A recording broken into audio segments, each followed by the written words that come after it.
यस्य स्मरणमात्रेण जन्म संसार बंधनात् विमुच्यते नमस्तस्मै विष्णवे प्रभा विष्णवे। अर्थात जिनके स्मरण मात्र करने से मनुष्य जन्म मृत्यु रूप संसार बंधन से मुक्त हो जाता है, सबकी उत्पत्ति के कारणभूत उन भगवान विष्णु को मैं नमस्कार करती हूँ। ओम विष्णवे नमः। इससे पहले कार्तिक मास महात्म्य के अध्याय 1 में आपने जाना था कि श्री ब्रह्मा जी ने नारद जी को कार्तिक मास की श्रेष्ठता और उसमें करने योग्य स्नान दान और भगवत पूजा के महत्व को बतलाया था। आज आप सुनेंगे कार्तिक मास की कथा का दूसरा अध्याय, जिसमें ब्रह्मा जी ने विभिन्न देवताओं के संतोष के लिए कार्तिक स्नान की विधि और स्नान के लिए श्रेष्ठ तीर्थों का वर्णन किया है। अब श्री ब्रह्मा जी ने नारद जी से कहा कि कार्तिका का व्रत अश्विन शुक्ल पक्ष की 10वीं से आरंभ करके कार्तिक शुक्ला दशमी को समाप्त करें, अथवा अश्विन की पूर्णिमा को आरंभ करके कार्तिक की पूर्णिमा को पूरा करें। भक्तिमान पुरुष अश्विन शुक्ल पक्ष की एकादशी आने पर भगवान विष्णु को नमस्कार करके उनसे कार्तिक व्रत करने की आज्ञा प्राप्त करे और विधि पूर्वक कार्तिक के व्रत का पालन करे। 12 महीने में मार्गशीर्ष मास अत्यंत पुण्यप्रद है।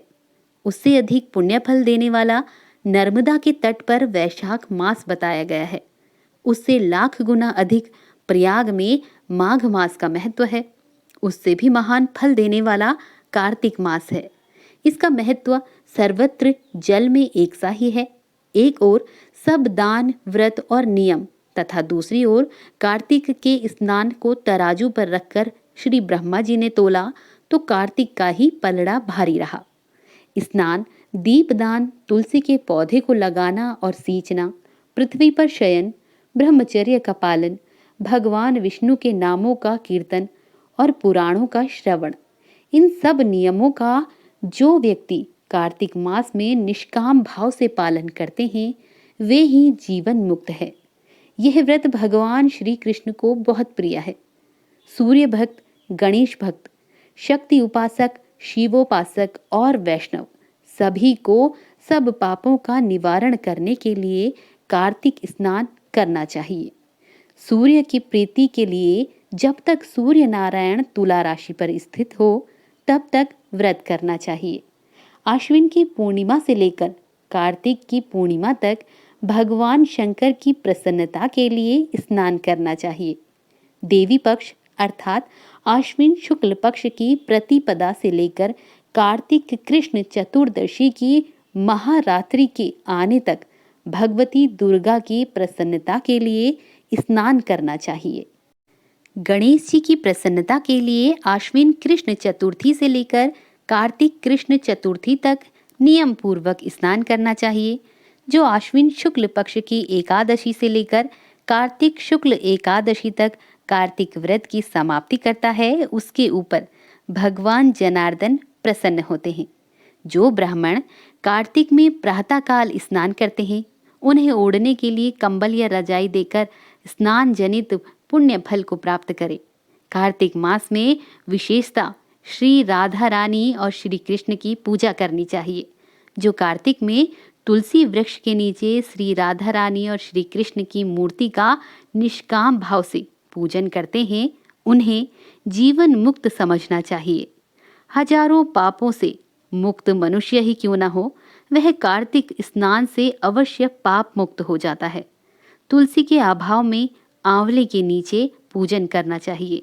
मुख्य पूजा की विधि सूर्य मंडल में करनी चाहिए, अर्थात सूर्य मंडल की ओर देखकर सूर्य रूपी नारायण के लिए पूजनोपचार समर्पित करना चाहिए। सब देवता अप्रत्यक्ष हैं, केवल ये भगवान सूर्य ही प्रत्यक्ष हैं। जो दरिद्र है वही दान का पात्र है। उसकी अपेक्षा भी विद्वान पुरुष दान का विशेष पात्र है। भगवान विष्णु की चल मूर्ति से अचल मूर्ति श्रेष्ठ मानी गई है। मूर्ति के अभाव में भगवत बुद्धि से पीपल अथवा वट की पूजा करनी चाहिए। पीपल भगवान विष्णु का और वट भगवान शंकर का स्वरूप है। शालिग्राम शिला के चक्र में सदा भगवान विष्णु का निवास है। इसलिए यत्नपूर्वक शालिग्राम की पूजा करनी चाहिए। पलाश ब्रह्मा जी के अंश से उत्पन्न हुआ है। जो कार्तिक मास में उसके पत्तल में भोजन करता है वह भगवान विष्णु के लोक में जाता है। पीपल के रूप में साक्षात भगवान विष्णु विराजमान हैं, इसलिए कार्तिक में यत्नपूर्वक उसका पूजन करना चाहिए। जो लोग कार्तिक मास में स्नान, जागरण, दीपदान और तुलसी वन की रक्षा करते हैं वो भगवान विष्णु के स्वरूप हैं। जो भगवान विष्णु के मंदिरों में झाड़ू देते हैं, स्वास्तिक आदि का निष्काम भाव से मंगल चिन्ह बनाते हैं और भगवान विष्णु की पूजा करते हैं, वे जीवन मुक्त हैं। जब 2 घड़ी रात बाकी रहे तब तुलसी की मृतिकी वस्त्र और कलश देकर जलाशय के समीप जाएं, पैर धोकर गंगा आदि नदियों और विष्णु और शिव भगवान आदि देवताओं का स्मरण करें। फिर नाभि के बराबर जल में खड़ा होकर इस मंत्र को पढ़ें। कार्तिकेऽहं करिष्यामि प्रातः स्नानं जनार्दन, प्रीत्यर्थ तव देवेश दामोदर मया सह। अर्थात जनार्दन, देवेश्वर दामोदर, लक्ष्मी सहित आपकी प्रसन्नता के लिए मैं कार्तिक में स्नान करूंगा या करूंगी। मनुष्य किसी भी तीर्थ में स्नान करे उसे गंगा का स्मरण अवश्य करना चाहिए। मतलब यदि आप गंगा स्नान के लिए किसी पवित्र नदी में नहीं जा पा रहे हैं तो आप घर पर ही नहाने के जल में थोड़ा सा गंगा जल मिला लें और उस जल से माँ गंगा का स्मरण करते हुए स्नान करें। अब ब्रह्मा जी कहते हैं कि पहले मृतिका आदि से स्नान करके पावमानी ऋचाओं द्वारा अपने मस्तक पर अभिषेक करें। अर्घमर्षण और स्नान गंग तर्पण करके पुरुष सूक्त से सिर पर जल छिड़के। उसके बाद बाहर आकर पुनः मस्तक पर तीर्थ का जल छिड़के। फिर हाथ में तुलसी लेकर 3 बार आचमन करके पानी से बाहर धोती निचोड़े। वस्त्र निचोड़ने के पश्चात तिलक आदि करें। कार्तिक में जहाँ कहीं भी प्रत्येक जलाशय के जल में स्नान करना चाहिए। गर्म जल की अपेक्षा ठंडे जल में स्नान करने से 10 गुना पुण्य होता है। उससे 100 गुना पुण्य बाहरी कुएं के जल से स्नान करने पर होता है। उससे अधिक पुण्य बावड़ी में और उससे भी अधिक पुण्य पोखरे में स्नान करने से होता है। उससे 10 गुना झरनों में और उससे भी अधिक पुण्य कार्तिक में नदी स्नान करने से होता है। उससे भी 10 गुना तीर्थ स्थान में बताया गया है। तीर्थ से 10 गुना पुण्य वहाँ होता है जहाँ 2 नदियों का संगम हो, और यदि कहीं 3 नदियों का संगम हो तब तो पुण्य की कोई सीमा ही नहीं है। सिंधु, कृष्णा, वेणी, यमुना, सरस्वती, गोदावरी, विपासा यानी व्यास, नर्मदा, तमसा, मही, कावेरी, सरयू, क्षिप्रा, चंबल, झेलम, वेदिका, शोणभद्र, वेत्रवती यानी बेतवा, अपराजिता, गंडकी, गोमती, पूर्णा, ब्रह्मपुत्र, मानसरोवर, शतलज, ये तीर्थ कार्तिक में दुर्लभ हैं। सब स्थलों से अधिक आर्यव्रत यानी विंध्याचल और हिमालय के भीतर का प्रदेश उत्तर प्रदेश पुण्यदायक है। उससे भी कोल्हापुरी श्रेष्ठ है। कोल्हापुरी से श्रेष्ठ विष्णु कांजी और शिव कांजी है। उससे श्रेष्ठ है अनंत सेन का निवास स्थान वराह क्षेत्र। वराह क्षेत्र से चक्र क्षेत्र और चक्र क्षेत्र से अधिक पुण्यमय मुक्ति क्षेत्र है। उससे श्रेष्ठ अवंतीपुरी और अवंतीपुरी से श्रेष्ठ बद्री का आश्रम है।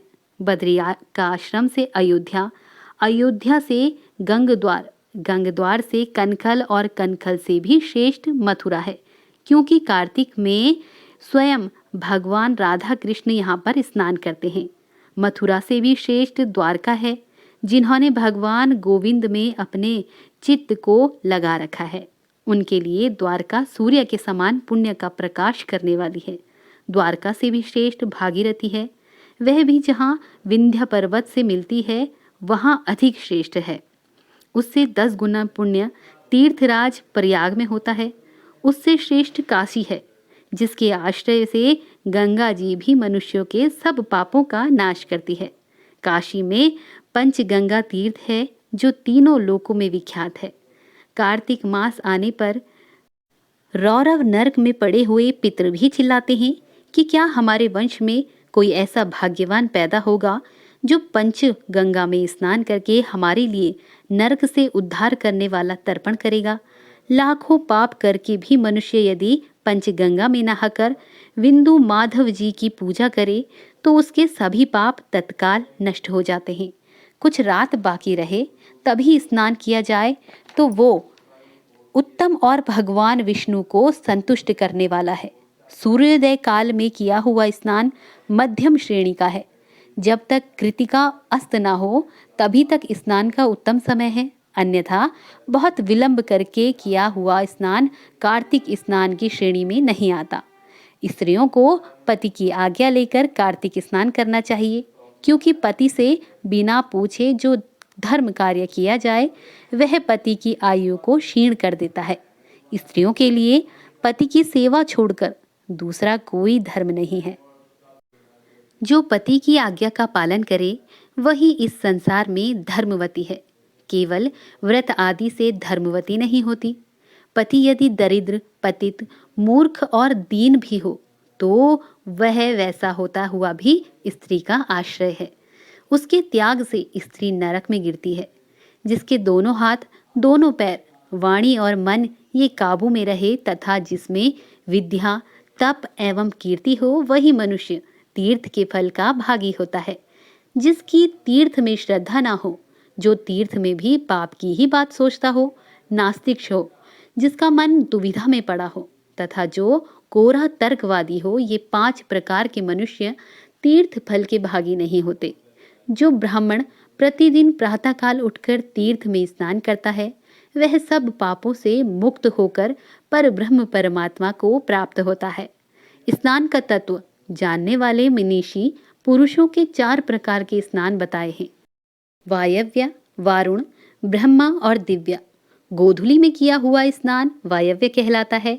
समुद्र आदि के जल से जो स्नान किया जाता है उसे वारुण कहते हैं। वेद मंत्रों के उच्चारण पूर्वक जो स्नान होता है उसका नाम ब्रह्म है। और मेघों अथवा सूर्य की किरणों द्वारा जो जल अपने शरीर पर गिरता है उसे दिव्य स्नान कहा जाता है। इन सभी स्नानों में वारुण स्नान सबसे उत्तम है। ब्राह्मण, क्षत्रिय और वैश्य को मंत्रोच्चारण पूर्वक स्नान करना चाहिए। स्त्री और शूद्र के लिए बिना मंत्र के ही स्नान का विधान है। प्राचीन समय में श्रेष्ठ तीर्थ पुष्कर में जाकर नंदा संगम पर स्नान किया करते थे। वही नंदा के कहने से राजा प्रमंजन कार्तिक मास में पुष्कर स्नान करके व्याघ्र योनि से मुक्त हुए थे और नंदा भी कार्तिक में पुष्कर का स्पर्श पाकर परम धाम को प्राप्त हुई थी। कार्तिक मास का दूसरा अध्याय समाप्त हुआ।